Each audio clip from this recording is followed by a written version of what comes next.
हे बघ, मी तुला किती वेळा सांगितलं आहे, माझ्या वस्तूंना हात लावत जाऊ नकोस. तुला 100 वेळा सांगितलं, पण तू सुधारायचं नाव घेत नाहीस. आता हरवली ना माझी वस्तू. कालच ऑफिसमध्ये आणली, इथेच ठेवली त्या टेबलावर. आज कुठे गेली बघ.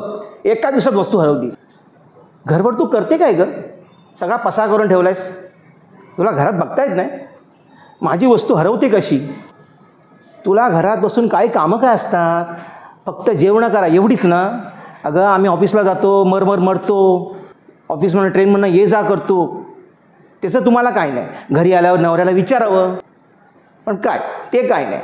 आता गेली ना माझी वस्तू, आता त्याला कोण जबाबदार आहे सांग?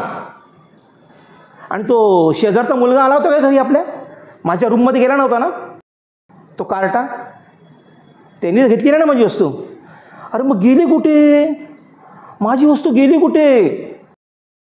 काय कळत मग काय चाललं आहे घरात? शी, काय करायचं? हॅलो, हां रमेश, हां बोल काय म्हणतोस? अच्छा, अरे हां भेटली का? अरे बापरे, हां मीच ठेवली होती ती सापडली? अरे यार, हां बरं तू ठेव, मी आता ऑफिसलाच निघतो आहे. मी लगेच पोचतो तिथे. सांभाळून ठेव वस्तू ती. हां ऐक ना, सॉरी हां, तुला मी नको ती बोललो. वस्तू मिळाली माझी, मीच ऑफिसमध्ये विसरलो होतो. प्लीज, मी तुला काय बोललो, मला माफ करा. बरं चल, मी आता निघतो ऑफिसला. जरा ती मला चावी आणि रुमाल देतेस का प्लीज?